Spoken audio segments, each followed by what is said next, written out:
A consumer wants to consume two goods. The price of two goods 4 and 4. The consumer income 20.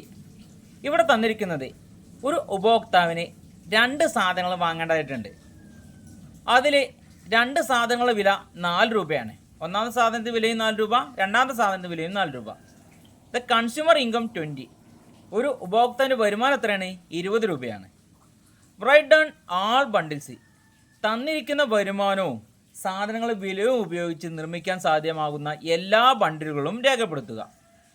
Equations of budget line. Budget ലൈനിൻ്റെ equation എഴുതുക.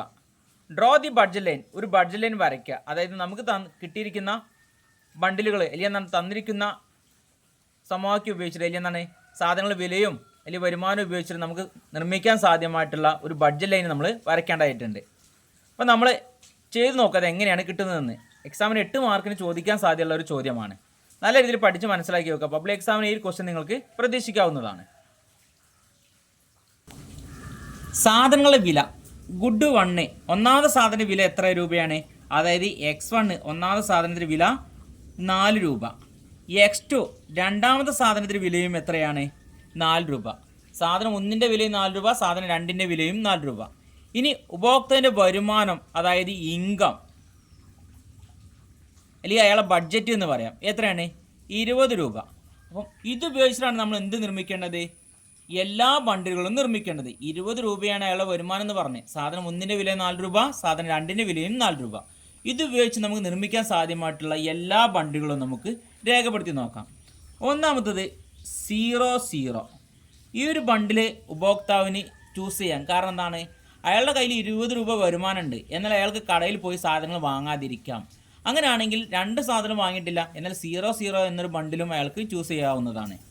ഇനി അടുത്തത് 10 ഒന്നാമത്തെ സാധനം good 1 1 യൂണിറ്റും അല്ലെ എന്താണ് 1 യൂണിറ്റും, ഗുഡ് 2 0 വാങ്ങിയിട്ടുള്ളത്, അല്ലെങ്കിൽ 0 രണ്ടാമത്തെ സാധനം നമ്മൾ വാങ്ങിയിട്ടില്ല. ഇനി അടുത്തൊരു ബണ്ടിൽ 0 1 ഇങ്ങനെ ഒരു ബണ്ടിൽ നമുക്ക് നിർമ്മിക്കാവുന്നതാണ്. ഇനി അടുത്തെന്ത് നിർമ്മിക്കാം? 1 1 അതായത് 2 സാധനവും ഓരോ യൂണിറ്റ് വാങ്ങിയിട്ടുണ്ട്. ഇനി അടുത്തത് 1 2 2 1. തന്നിരിക്കുന്ന വരുമാനം ഉപയോഗിച്ച് നമ്മൾ കുറച്ച് ബണ്ടിലുകളോട് നിർമ്മിച്ചിട്ടുണ്ട്. 0 0 1 0 0 1 1 1 1 2 2 1 2 2 0 2 2 0 0 3 3 0 0 4 4 0 1 3 3 1 5 0 0 5 4 1 1 4 3 2 2 3 അങ്ങനെ കുറച്ച് ബണ്ടിലുകളോടാണ് നമ്മൾ നിർമ്മിച്ചിട്ടുണ്ട്. അപ്പം നമ്മൾ ഒന്നാമത്തെ ക്വസ്റ്റ്യൻ എന്താ? റൈറ്റ് ഡൗൺ ആൾ ബണ്ടിൽസ് എന്നാണ്. എല്ലാ ബണ്ടിലുകളും എഴുതാൻ വേണ്ടി പറഞ്ഞു. അപ്പോൾ നമ്മൾ ഒന്നാമത്തെ ക്വസ്റ്റ്യൻ ആൻസർ എഴുതി, എല്ലാ ബണ്ടിലുകളും നമ്മൾ എഴുതി കഴിഞ്ഞു. ഇനി രണ്ടാമത്തെ എന്താ പറഞ്ഞത്? Equations of budget line. Budget ലൈനിനെ സമവാക്യം എഴുതാനാണ് പറഞ്ഞത്. ബഡ്ജറ്റ് ലൈനിൻ്റെ സമവാക്യം നമുക്ക് അറിയാവുന്ന കാര്യമാണ്. P1 X1 plus P2 X2 equal to M. P1 എന്ന് പറഞ്ഞാൽ ഒന്നാമത്തെ സാധനത്തിൻ്റെ വില, ഗുഡ് 1ൻ്റെ പ്രൈസ്.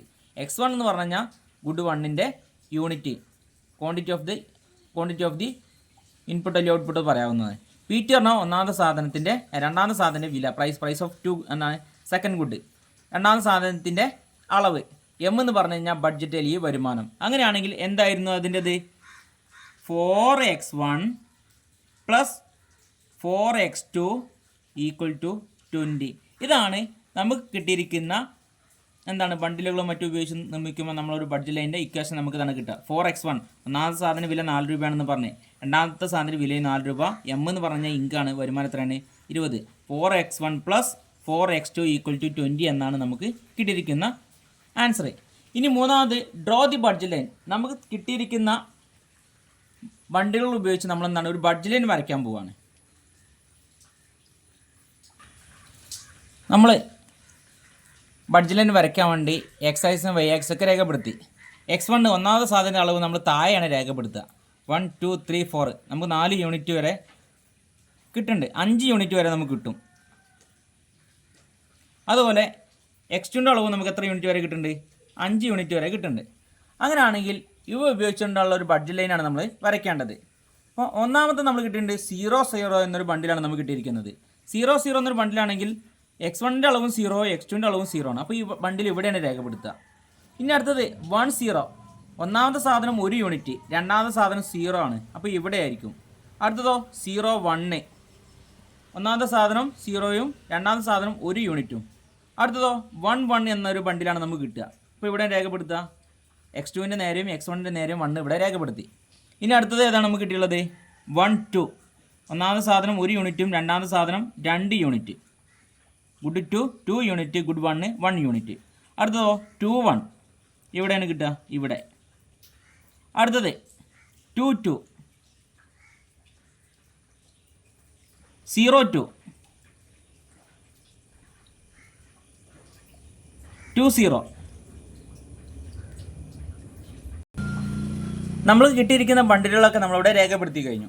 ഇനി നമ്മൾ ചെയ്യേണ്ടത് ബഡ്ജറ്റ് ലൈൻ വരയ്ക്കുമ്പോൾ ഈ തന്നിരിക്കുന്ന ചിത്രത്തിൻ്റെ ഏറ്റവും പുറത്ത് കാണുന്ന ഏറ്റവും പുറമേ കാണുന്ന ബണ്ടിലുകളെ നമ്മൾ ബന്ധിപ്പിച്ചുകൊണ്ട് കർവ് വരയ്ക്കുകയാണ്. അതാണ് ഇതിൻ്റെ ബഡ്ജറ്റ് ലൈൻ. ബഡ്ജറ്റ് ലൈനിൽ എന്താണ് ചെയ്യുന്നത്? നമ്മുടെ വരുമാനം മുഴുവനായിട്ട് ഉപയോഗിച്ചുകൊണ്ട് നമ്മൾ വാങ്ങാൻ സാധ്യമായിട്ടുള്ള വരുമാനം മുഴുവനായിട്ട് ഉപയോഗിച്ചുകൊണ്ട് വാങ്ങാൻ സാധ്യമായിട്ടുള്ള ബണ്ടിലുകളെ തമ്മിൽ ബന്ധിപ്പിച്ചുകൊണ്ട് ഒരു കർവ് വരയ്ക്കുകയാണ്. അങ്ങനെയാണെങ്കിൽ അതിനാണ് നമ്മൾ എന്തെന്ന് പറയാം? ബഡ്ജറ്റ് ലൈൻ എന്ന് പറയുന്നത്. അപ്പോൾ നമുക്ക് വാങ്ങാൻ സാധ്യമായിട്ടുള്ള ഇവിടെ എന്താണ് 5 0 എന്നൊരു ബണ്ടിലുണ്ട്. ഇവിടെ 4 1, അടുത്തതോ 3 2, 2 3, 1 4, 0 5. ഈ ബണ്ടിലുകളെ ബന്ധിപ്പിച്ചുകൊണ്ട് ഞാനൊരു കർവ് വരയ്ക്കുകയാണ്. കർവ് വരച്ചു കഴിഞ്ഞു. ഇതാണ് നമുക്കിവിടെ കിട്ടിയിരിക്കുന്ന ബഡ്ജറ്റ് ലൈൻ. അങ്ങനെ ബഡ്ജറ്റ് ലൈൻ്റെ സമവാക്യം നമ്മൾ നേരത്തെ എന്ത് പറഞ്ഞിട്ടുണ്ട്? P1 x1 plus P2 x2 equal to 20 m. രണ്ടാമത്തെ നമുക്ക് തന്നിരിക്കുന്ന ബണ്ടിലുകൾ ഉപയോഗിച്ച് നിർമ്മിച്ചു കഴിഞ്ഞാൽ എന്തായിരിക്കും budget line? 4x1 plus 4x2 equal to 20 എന്നാണ് കിട്ടിയിരിക്കുന്നത്. ഇപ്പോൾ നമ്മൾ ബഡ്ജറ്റ് ലൈനും വരച്ചു കഴിഞ്ഞു. 8 മാർക്കിൻ്റെ ക്വസ്റ്റ്യൻ ആണ്. വളരെ സിമ്പിൾ ആയിട്ടുള്ള ഭാഗമാണ്. നിങ്ങൾക്ക് എല്ലാവർക്കും മനസ്സിലായിട്ടുണ്ടാകും.